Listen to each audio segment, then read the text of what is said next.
Welcome to the Career Refresh Podcast. I'm your host, Jill Griffin.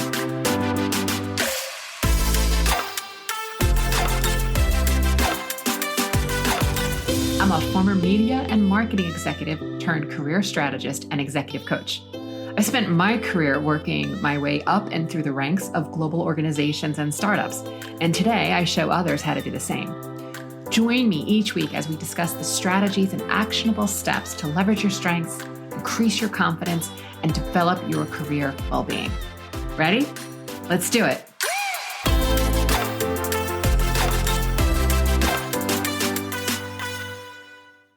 Hi, you're listening to the Career Refresh, and I'm your host, Jill Griffin. This week, I'm introducing you to a friend and former colleague of mine, Ashok Sinha. He is the Senior Vice President of Corporate Communications at Dow Jones, overseeing global communication functions. Before this, he was a Senior Vice President of Corporate Communications and PR at Odyssey, a leading audio content company. And he's also held tremendous roles in senior communications at Warner Media, NBC Universal, Viacom, and Publicis. He's a board member at the 4A's Foundation, and the role that he's doing there focuses on increasing diversity in advertising, media, and marketing. Ashok holds a Bachelor of Arts from the University of Maryland, College Park, and he holds a Master of Fine Arts in Theater from the California Institute of the Arts. In this episode, we talk about the value of storytelling and how it will help you excel in any field that you are in. We then go on to talk about the importance of finding work that you're passionate about, or at the very least, find an aspect of the work that you're doing that you are passionate about, because it's going to make the days go a lot shorter and be less intense if you find a place to focus on your passion. We discuss the need for transferable skills and why, again, relationships are the crux of so much of your career. We then round out with what organizations can do to create more inclusive and equitable environments for their employees from diverse backgrounds, the role of allyship from colleagues in executive leadership, the importance of self-identity and self-expression throughout your career. Friends, you are going to love listening to him. One, he has always been a pleasure to work with. He is a powerful leader, super strategic, high emotional IQ, leads with kindness and passion, and anybody who's ever had the opportunity to report to him, work with him, or be a part of his team has been really, really lucky to know that they've had such an passionate leader. Listen to this episode. This is definitely one that you're going to want to grab your notes app and write down all the things that he is dropping on us. And as always, if you have questions, I can bring them back. So definitely send me any questions to hello@jillgriffincoaching.com. I love hearing from all of you anyway, so that's fun too. But listen in, have a great week. And as always, I'll see you next time. Hey, Ashok, it is so good to have you here. How are you doing today? I am doing so well, Jill. Thank you so much for having me. I'm so excited for this conversation. I am too, because you have a lot of really interesting news, especially with your new role. So why don't you tell everyone what role you are in now? It's super exciting. Yeah, sure. So I'm about a month into my new role as Senior Vice President, Head of Corporate Communications at Dow Jones. And Dow Jones, which people may or may not know, Dow Jones actually spun off the stock index, which most people may know the brand from many, many, many years ago. I think it's been at least a few decades. And the Dow Jones that I work for is actually the media entity. So we are probably most well known for our largest newspaper, which is the Wall Street Journal, as well as Barron's, MarketWatch. And then there's a number of data services that we sell to businesses and to corporations around the world that help sort of drive revenue and keep our business going. So I'm about a month in. It's been really great so far. It's been meeting a lot of new people and getting to understand the business a little bit better. But yeah, it's exciting. It's a fun time to be here. It really is. Gosh. So I want to always go back and like ground our listeners in like, okay, you went to university, you're going to talk about what you studied, because I think that's important, but also take us back even earlier. Like as a child, what did you want to be when you grew up? My gosh, that is a while ago now. I think I always knew that I wanted to do something sort of within what I thought was sort of the arts. I think now, as I look back on my life and career, I think I was really thinking more arts, media, entertainment. Like this is sort of the industry that I always thought that I wanted to be in. I um, initially thought that it would be sort of more in front of the camera, and Mm. I have both undergraduate and graduate degrees in theater, and was thinking more that I would be some sort of artist, performer, actor, potentially a director. But that's really what from a very young age, I mean, really as far back as I can remember, I was very interested in sort of the arts in general. And when I was in high school, I was, theater was really the thing that I was the most passionate about. I did a lot of, acting on stage and as part of the theater program at my high school, and then of course moved on to doing that in college. So I always sort of knew that I wanted to sort of somewhere be in the arts. Mm. I didn't really know enough about the industry to have envisioned the career that I sort of fell into. But that's kind of what I knew I wanted to do from the beginning, if that makes sense. Yep. Okay. And tell everyone where you grew up. I was born in Chicago, Illinois, and grew up. I would say, most of my early childhood I spent in the Midwest, and then we moved around quite a bit. So we lived in the Midwest until I was about 7 or 8 years old. Then we lived in the South for a while. I lived in Knoxville, Tennessee. I lived overseas for a couple of years because my family is South Asian, ethnically, and my father is still a practicing physician, research physician, and he got a really great opportunity to open up a hospital in Mumbai. It was Bombay at the time. And so the whole family moved to India for a couple of years when I was in high school, which was a crazy What an experience. incredible experience. It was a crazy experience because I really was living in India as an American, even though I was in an Indian body. And so, and when we lived there, because my father wanted to move us back to the US, it was very important to him that we were matriculating in such a way that it wouldn't affect our college admissions. So I only bring that up to say that when we lived in India, my sister and I went to an American embassy school, and it was like this little tiny little microcosm that felt like you were in the United States the moment you stepped into it, and then the moment you stepped out of it, you were back in India again. So it was a really wild, crazy experience. What an incredible, like, also understanding of like the differences in cultures and probably at times the similarities in cultures. 100%. And it was really interesting to sort of experience especially back then. This was now, back in the 80s.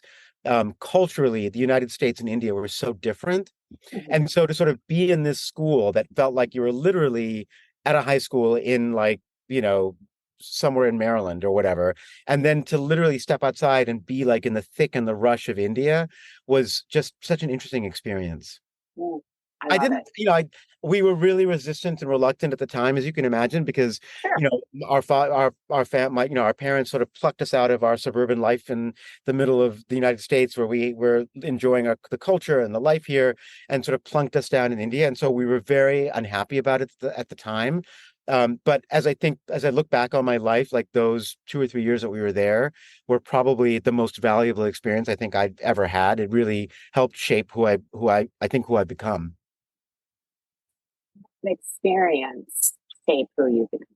Yeah, very much so, because I think it was, I don't know, like I'm really only thinking about this now as I talk to you, frankly, but I think there was something about, I grew up really thinking of myself as an American, and then living in India as an American, but being Indian. It just, it just really made me sort of understand who I was and my identity in a very Mm. unique way, and it's sort Mm. of, as I think about it now, like, I remember at the time, because we were just kids, it was really important for me that everyone knew that I was an American, even though I didn't look American, even though I looked Indian. It was very important for me to really drill down into my Americanness in India. And since then, it's really become very important to me now living in the United States that the Indian sort of cultural part of me is equally sort of recognized and important to me. And so it's a weird thing. Like it really has sort of like, it's like almost like a somersault in terms of the way that I think about my identity between then and now.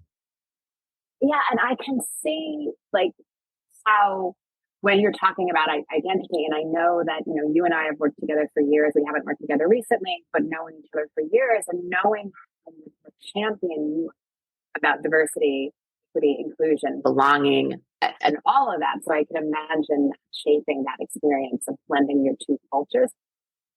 I can imagine it gives you such a level of empathy that another leader may not. What are your thoughts?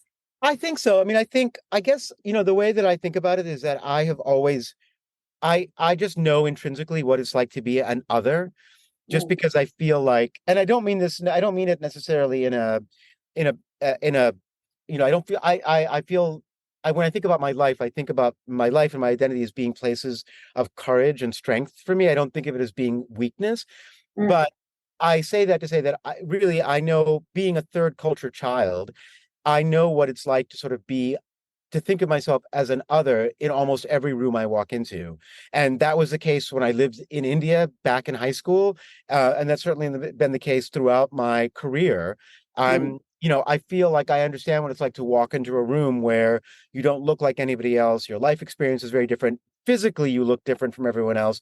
And I understand what that feels like. And so I would hope that has made me more empathetic to understanding what that experience is like for other people, for whatever reason, who don't look like everyone else in the room. It may be because they're the only woman in the room. It may be because they're the only person over 50 in the room. And maybe there's a number of reasons why, what makes somebody different. But I do feel like my experience of being an other, and I'm putting that word in quotes, has made me very empathetic to that experience that other people might have, if that. Yeah, I can totally. And again, I experienced that with you, working with you, but I can see that in, the life experiences you've had, and then the teams and the career that you've also created and led. I want to go a little deeper into, so you went to University of Maryland. Yes. You thought you were going to be as something of the arts. Yeah. And then, as we know, that's not what you ended up ultimately doing. So take people through that, because I think that's a really important journey to people to understand that you can go from one thing to being the SVP of corporate communications at Dow Jones, like an amazing company, even though you thought you were going to be in art. Yeah, I mean, I not only got my undergraduate degree from Maryland in theater, but as I mentioned, I've got a graduate degree in it. I really doubled down on theater. So I went to Maryland for my undergrad. I lived in California and went to the California Institute of the Arts, where I got my graduate degree. I moved to New York in the late 90s, thinking that I was really going to make a go of the acting thing or directing. I mean, I knew I wanted to work in theater. And I wasn't sure whether I wanted to be on stage or off stage, but I knew that I wanted to do something sort of in the performing arts. And I really sort of gave it my all. I really feel like, when I think back on those years, I don't feel like I didn't really try hard enough. I really made every effort possible to make a go of it. But it's the kind of profession and career where you have to have so many things working for you. You have to be really passionate about it. You have to be really super disciplined. And unlike other careers, there's a degree of luck. You just have to be in the right place at the right time. And, the thing that I discovered was that I loved living in New York, and living in New York and being a New Yorker is perhaps the most important of all of my various identities. That was the one thing I discovered from coming here after grad school, was that I really loved New York. I didn't necessarily love, as much as I thought I would, the experience of really hustling to become an actor. I thought I would love it and be more passionate about it than I was. And the entire time that I was sort of trying to make a go of the acting thing, I had various day jobs. And towards the end, the day job that I had was working at what was then MTV Networks as part of their sort of temp assistant program. And back then, especially, executives could not go without having an assistant. And so if, an assistant was out because of maternity leave or was on vacation, et cetera, you had to have somebody sort of on the desk answering phones, et cetera.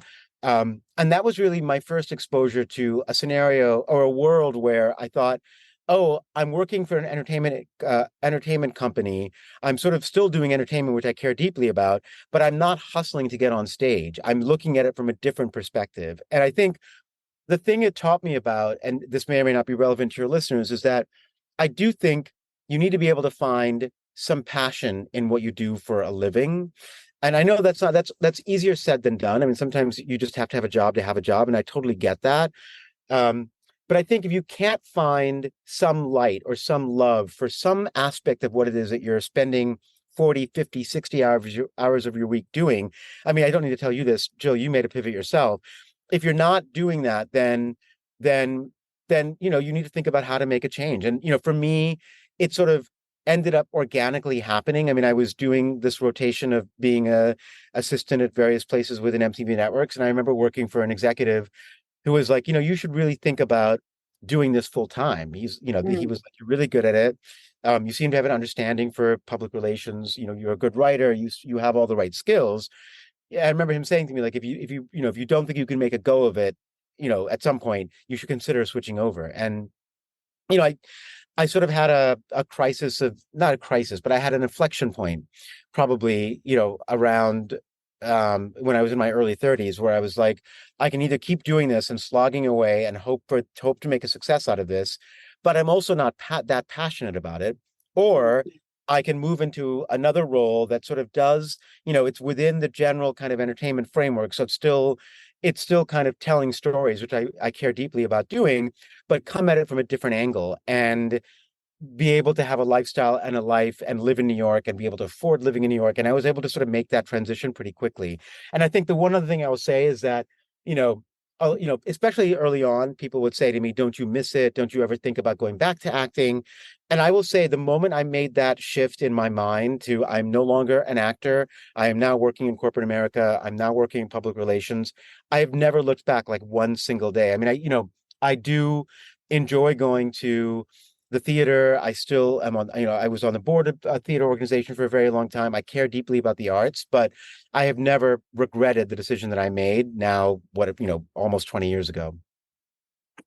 I mean, I think everything that you said there is so important for so many people. Like, you basically were in the arts, but you found, or maybe it was a happy accident, right? But you found a way to be adjacent to what you loved. Yeah. And as you said more than one time, you have to, like, if you consider switching, it's like telling the same story from a different angle. Now, that parallel isn't going to work for everyone, but whether you're telling a story because you're on the stage or behind the camera, or whether you're telling a story because you're crafting a strategic narrative for a brand or a business, it's still the art of storytelling. Mm-hmm. So that concept of transferable skills, I think, is a big takeaway for our listeners. And then also, I love the second part that what you said about you have to find some light and love in what we're doing. I recently did an episode on the good enough or the in-between job. And there are times in our careers in which that is the right choice for us, right? It is, this job is working, it's good enough because I'm a new parent and I want to be present for my new child, or I'm going to school and nights and weekends are in school and I need to do a job that I've, to manage my brain and the stress, but also be able to get my degree. There's various reasons why we would do that. But at the end of the day, when you go back into working through whatever that, that transition period is, you have to make sure in your career trajectory that you are doing something that you're finding passion for, or find the way to find the passion for it. Because as you said, it could be a 40-hour week. It could also be a 60-hour week. And maybe you're on a plane for half of it. Yeah. You have to find the way to love it. And even if the loving it is, I like what's in my bank account so I can afford experiences. Yeah, I'll take that too. Yeah. And, I could not agree with you more. And I think, part of it could be, I love the team I'm working with. I've surrounded myself with people that I really love working with. So even though there are things about this job that are driving me crazy, the people around me are making me, are giving me happiness. And, again, like, I know that I'm somewhat fortunate in the sense that I've landed in in corporate America where, where there are, there are people who sometimes you have to have a job that's just about being able to sustain your life. Like, you're working, sure. You're doing things that are like literally like you're just doing it to make a paycheck. But I think if you are lucky enough to work in an industry or in a position where you have the luxury of being someplace where you can make choices for yourself, I think it's really important to be able to make a choice to choose to be someplace where you can find something that gives you some sort of sustenance that makes you happy in some way. Because otherwise, I think we all work too hard, too many hours to do something where you're not happy. I just think it's life is too short. It is. I mean, I completely agree with you there. So take us through then MTV, I know you spent time in other large media entities. Like, how did you navigate the next few years of your career that brought you to where you are today at Dow Jones? Yeah. So part of it was, I mean, I think there are two things have been, I mean, for better or for worse, there are people who will say to you, I've spent 25 years of my life at this company. That's definitely that's not been the pattern of my career. I have moved around. I've had different experiences and opportunities. And so I have moved around a bit. The benefit for me is that I think, from my perspective, is that it's allowed me to really diversify my experience set. And so I worked with you and, we were at a media company in advertising, and I've been at media companies like MTV Networks and NBC Universal. I've worked for a nonprofit before. I worked at an audio company before I came to Dow Jones. And now here I am at, which was at a company that is at its base a newspaper company, but is now really a data information company. So I think the experience of being able to, having had all these varied experiences, has really taught me that communications and public relations is really a skill, to quote something you said earlier, that is quite transferable. And that if you can understand what the story of a brand is, you can take those skills and really go anywhere. I mean, I feel like I could work at a packaged goods company. I could work at a travel company, because I understand sort of how to understand what the priorities are of a company, of a leader, of a team, and really package it up and tell that story both externally and internally. I was very lucky early on in my career to have sort of met a couple of mentors that really counseled and guided me. And so, I would say the first few sort of career decisions I made because I really followed a mentor to another opportunity. And so, it was really more about, I had a connection with this person. This person moved on to another role and they brought me with them. So, when I came to Publicis, where you and I worked together, it was really because there was a leader there that I had worked with earlier in my career who had come there and basically called me up and said, I'm building a team. You and I work very well together. I'd love for you to think about coming here. I candidly knew very little about the media business. I didn't understand media buying and selling. But again, I understood how to tell a story. I understood how to build a brand's reputation. I understood how to interact with the press. And so I felt like I could take a leap of faith into this sort of, adjacent industry to the industry that I knew really well and be able to sort of figure it out. And luckily I was able to.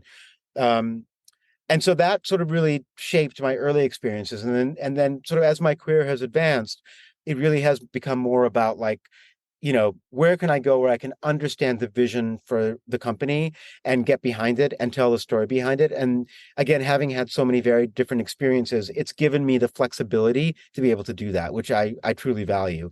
And, sometimes I'll meet somebody who's been like, I've spent 30 years at wherever, and I do the grass is always greener. And I do sometimes think like, oh, what would that experience have been like? But that's just not the way that my own career has developed. Yeah. And I just, because I've also known you for so long, I just want to also point out that you have navigated and you have, learned to be strategic as you're in it, but you've also navigated the relationships so beautifully, right? And one of the things that I think is happening, unfortunately, in the last couple of years is that relationships have become so transactional. Yes. Whereas you have always been one of those people, first as a colleague and now as an industry peer, where your understanding of building relationships, your kindness, your very high emotional intelligence on top of just being excellent at communications has, I think, really set you apart. And I feel very lucky for your team that gets to work with you, because it's such a beautiful thing to see in a leader. And I thank you on behalf of everyone that you are showing up that way, because it does make a difference in employee well-being and their morale and their mental health. And you create that atmosphere, and that's tremendous. I really appreciate you saying that, Jill. And I will say that somebody, I think maybe honestly, when I was interviewing for perhaps this job, when I think about sort of, you get the question like, what's your top skill? Like, what is your superpower? And I really do think that my superpower is understanding how to develop relationships and also, not to sound cavalier about it, but also how to leverage them. And I mean that in the best possible way, because I've been able to, over the course of my career, I've been able to develop relationships with reporters very quickly, and then understand how to sort of like what they're looking for from that relationship and what my needs are, and sort of be able to sort of navigate those tricky waters, because being able to develop a relationship with somebody pretty quickly is something that I consider probably my top skill. And as I think about what we do in terms of communications and PR, it always confounds me a little bit when I meet a PR person who says, I don't like dealing with reporters. I don't like talking to people. I'm really an introvert. And I think it's totally fine to be introverted, but I do think that, understanding how to develop relationships is a critical part of what we do for a living. And while it doesn't necessarily need to be the thing that you do the best, I think that either you need to know how to do it, or you need to have people on your team that do it well, and you need to understand the value of it. Is I guess is what the point that I would make about that. And so, yeah, I think whether it's been with my team, whether it's been with mentors, which I really think mentors are really important to have in your career, in your life. Yes. Whether it's, I have a pretty vibrant social life. My friends are really important to me. My friends in many ways are my family. I think developing and sort of maintaining and leveraging relationships is certainly something that I think of as being one, if not my top skill, one of my top skills. Beautiful. So you mentioned mentorship, and I know that a lot of people are like, how do I get a mentor? Would you stumble upon finding your mentors? I mean, you mentioned one that you've worked with consistently, but not all mentors have to be someone in relation to the hierarchy of the organization that you work in. No, that's actually a very good point, Jill. And actually sometimes you get the best kind of career advice and the best visibility from somebody who might be mentoring you, who really has no idea what you do or doesn't understand your industry. I mean, sometimes you get the best kind of insights that way. Mm-hmm. I mean, I did there is the one person that has mentored and guided my career who I have worked for a few times throughout my career, but then I have never been shy about sort of asking people for things if I feel like there's something that might be mutually beneficial. And so I've literally said to somebody, I really admire you. I really like the way your career has developed. I really like the way you live your life. I'd love to sort of just be able to like pick your brain, take you out for dinner, go out for a drink, and really just get your advice. And I will tell you, I've done that, I would say there's probably a group of like 5 to 10 people that I consider my mentors. No one has ever said no. People are always like, I'm happy to do that. And I also think that there's something about, and I know you do a lot of thinking about this as well. There's something about reverse mentorship that's really valuable and important. And I think, especially as I've now become a mentor, as I've gotten sort of moved on in my life and my career, to people who are, who are at different positions, different spots in their life than I am, I'm learning just as much from them as I believe they are learning from me. Love it. Especially when we work in an industry like ours that's changing so quickly, that's being disrupted constantly. There are things that I learn about in terms of the way people work, who might be in their 20s or 30s, that are so different than the way I work. And Don't send an email. Exactly. Don't send an email. Don't send an email. Like text me. Like, it's Slack me. exactly. Don't send me an email. Exactly. But like, I mean, 10 years ago, we were entirely dependent on email. That's the way we communicated with each other. Yeah. It's so funny too. So I do a lot of volunteer work, and I'm working with an organization that helps unhoused people. And I'm an external volunteer, but I'm bringing my excellence of strategy and operations to the organization. And I was just talking with my co-chair on something about how, like, it feels like it's 1989, where I go to the restroom and I come back. Well, maybe I'm not that old. It feels like it's the mid 90s. Cancel. I was going to say, yeah. It feels like it's the mid to late 90s, and I go to the restroom and I come back and I have 600 emails, because it's all like the reply all and who didn't reply all and copy the right person, and then where's the document, and I'm like, oh, you and I working in media, and of course having so many colleagues that are of the younger generation, training us how to work differently and more efficiently, that I'm not used to getting 600 emails reply all with all having different documents attached to them. So to your point about reverse mentorship, it's awesome. We're working better and smarter. Yeah, no, I remember when I first started my career, if there was an issue with the way that an article ended up turning up, or we were putting out a press release, I remember like, my boss at the time would always say, pick up the phone and call the reporter, pick up the phone and call the reporter. One thing I've realized now is that nobody does that anymore. You cannot pick up the phone and call anybody, let alone a reporter. I think what you can do is text them and say, can I call you to discuss blah? And so you start that way. But the days of just calling somebody out of the blue are over. You just don't, no one does that anymore. Unless you're my mom and dad, no one does Exactly. that Exactly. Exactly. Literally no one does it anymore. And I remember like, I called somebody I used to work with just to sort of check in a few weeks ago, and I left a voicemail, and she texted me back and she was like, that's so cute that you still leave voicemails. No one leaves voicemails anymore. I'm like, I'm sorry. Some habits just die hard. What can I say? I love it.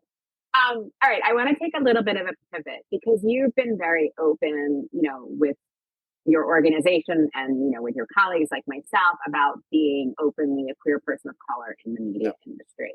And I first want to ground in some of the unique challenges around diversity, equity, inclusion that you face as a queer person of color in the media industry. And then the part two of that is like, so what can we help people do? What can we help organizations and people do as a result of some of the challenges that you've either experienced personally or you've seen? I mean, it's something I think a lot about, just given the nature of my identity as a gay person of color, as a queer person of color. I think it has obviously not obviously, but I mean, from the moment that it is who I present myself to the world as literally every day, whether or not I want to, it's who I am. I was very lucky, and I will name check her here, to have worked for a woman named Lisa Sherman early in my career. She was a general manager of a cable TV network called Logo, was part of the MTV Network's portfolio. She's now the CEO and chief executive and chairman of the Ad Council. And she is one of my mentors, an amazing human being. But one of the things that she's talked very openly about is the importance of being able to bring your whole self to work, and how critical that is to ensuring your success. And again, I want her words on this topic are so much more beautiful than mine will be. Quoting her, but she talked about, when she was very early on in her career, when she was working in corporate America, she felt uncomfortable. She'd come back from the weekend, and everyone else would be like, "Oh, I went golfing with my family, or I was doing this. I took the kids to Disney," and she always felt uncomfortable talking about what she was doing over the weekend as a lesbian with her wife or partner at the time, or her friends. She never felt comfortable really sharing any of that. And at some point, she made a pivot where she decided she was just going to bring her whole self to work, and she realized two things: one, that the environment around her was much more receptive to it than she thought it was going to be, and B, it just made her a better human being at work because she was really able to bring her whole identity and her whole self there. And that, because I worked for her so early on in my career, that has really been the defining hallmark to my career, in the sense that I have never gone someplace to work where I have not literally been very open and honest about who I am from day one. And I think that has really affected, impacted, shaped the kind of person that I've become within sort of corporate America. Because, on the one hand, I will say I've been very open about it. On the other hand, I will say I don't think ever worked in a place where I have been part of the majority. Aside from being male, a cisgendered male, every other place that I've worked, I have been in the minority for one of those reasons, one of either my sexuality or the color of my skin. And so it has just shaped the way that I think about everything in terms of when it comes to work. And, the conversation, I feel like I've been lucky enough to be part of the conversation around diversity, equity, and inclusion now for over 20 plus years.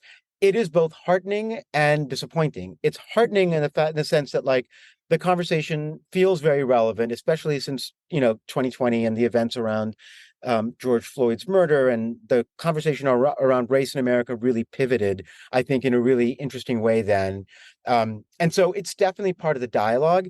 I will tell you honestly, it is still frustrating that, I still think that at the very top, at most companies, leadership still looks a certain way, and change has been very slow. Change has been very incremental. And I've sort of come to a place where I'm at peace with that, with knowing that that's just the way it's going to be.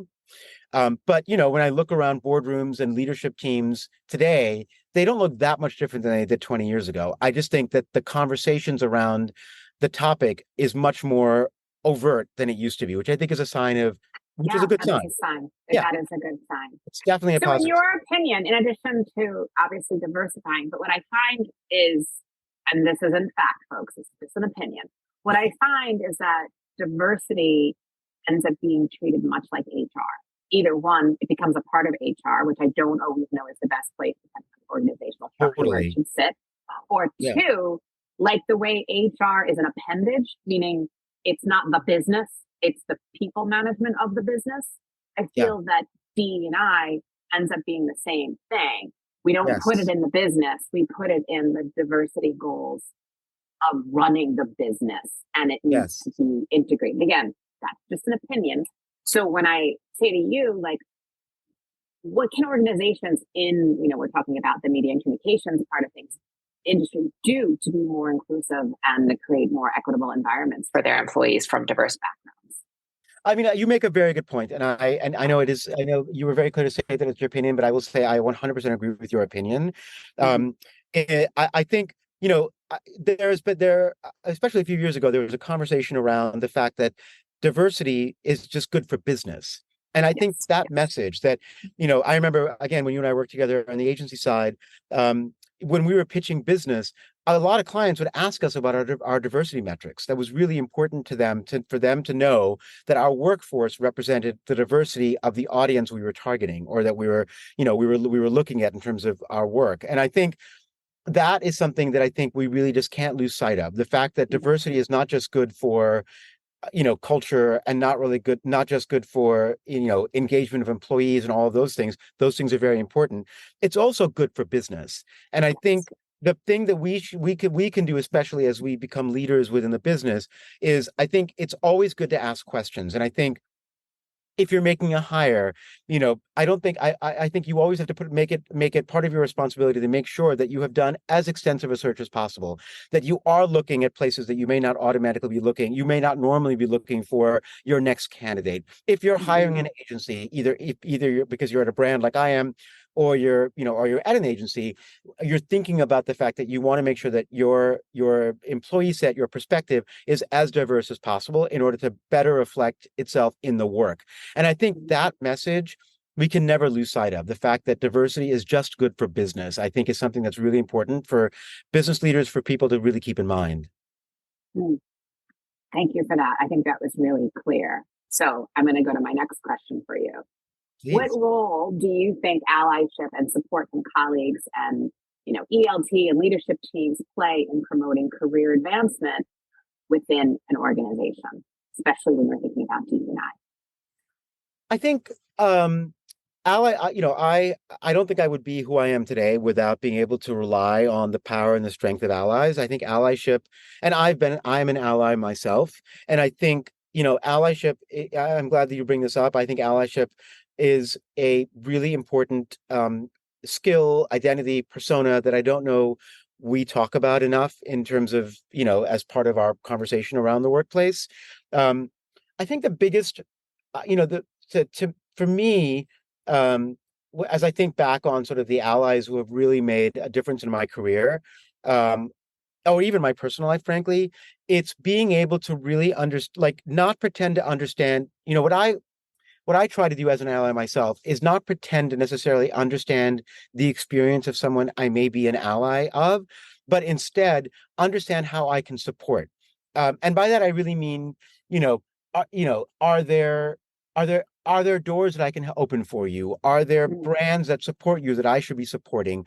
Are there causes that are really deeply important to you that I can help support because they are important to you? Again, not because I necessarily understand what your experience is like moving through the world in the way that you move in it, but because I want to support you. And I think that that's really important. And, to answer the other part of your question, when I have been part of teams that I consider where I feel like a great degree of allyship, it's because it's exactly that. It's because there's an understanding of the fact that you bring a different, diverse perspective to the workplace. And that, it's not that people are necessarily trying to understand and put themselves in your shoes, but instead they understand what's important to you, and they're respecting what's important to you, and they're supporting those things that are important to you because they're important to you, if that makes sense. Yeah, no, it totally makes sense. So it makes me think of my next question then, where I say, so how do you balance the need for career advancement with the importance of self-identity and self-expression? I mean, it's a complicated, I think, again, I can only speak to it from my experience, Sure. but I think, I don't know that my career would have advanced in the way that it's advanced if my identity had not always been as important to me as it has been, if that makes sense. Mm. So I have definitely made choices in my career where I may not have been necessarily advancing my career in the sort of linear way that I would have expected, but I made choices based on the fact that I knew that I was going someplace where I knew I would feel comfortable and I knew that I could be myself.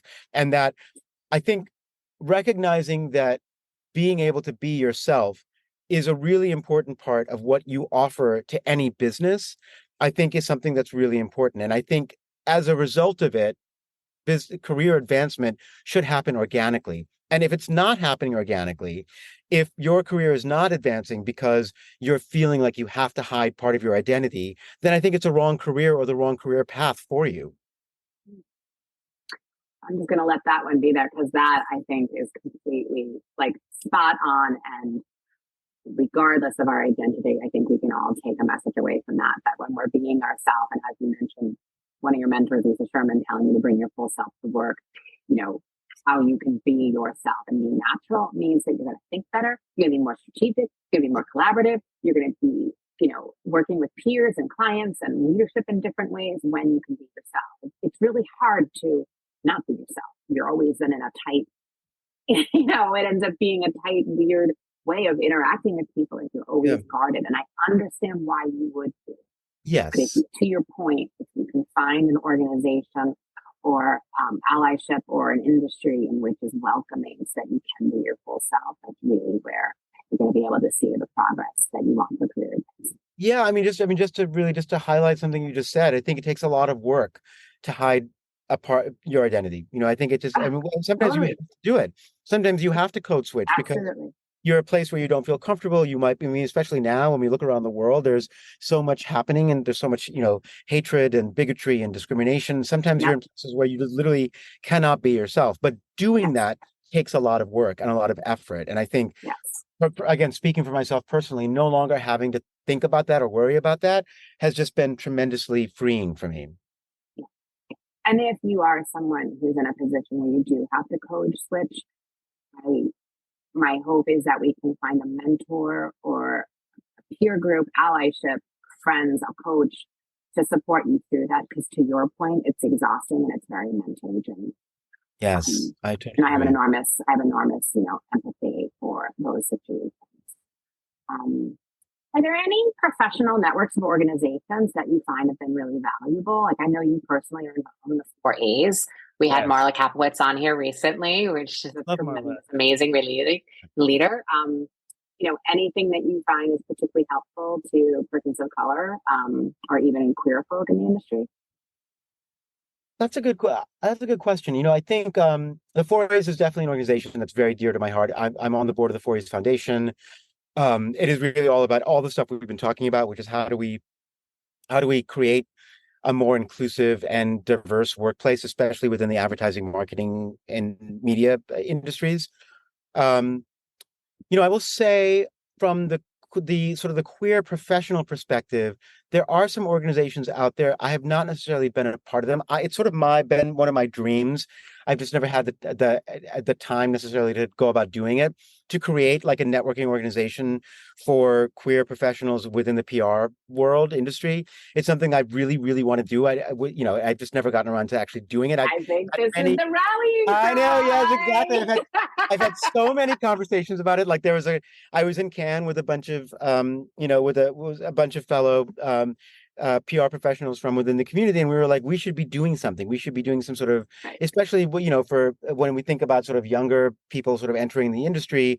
I just haven't gotten around to actually making it happen, but it is something that I will do at some point for sure. I love it.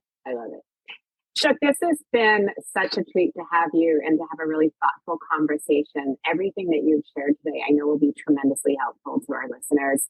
what I always say is, can we bring you back? We're going to get questions. We're going to have people ask questions. And, as always, I say, send those questions to hello@jillgriffincoaching.com. But we'd love to have you back and maybe have a follow-up conversation about everything we talked about today. Well, first of all, thank you so much for having me, Jill. I'm so proud of what you're doing and you're so great at it. And I'm so glad that you're doing this because these conversations are really important. And I can imagine that they're tremendously useful to your audience and the people who engage with you. So kudos to you and thank you for having me. And I'm 100% happy to come back anytime. All right. Thank you so much. Hey, thanks for listening to the Career Refresh podcast. If you're enjoying this and you want more information, go to my website, jillgriffincoaching.com. There you can find information on how to work with me one-on-one or my group programs, or even bring me into your workplace. I'll put the link to my website in the show notes. But hey, listen, before you go, do me a favor, rate and review this podcast because it definitely helps me get the word out to people everywhere so that they can also thrive in the workplace. All right, friends, I appreciate you. I'll see you soon.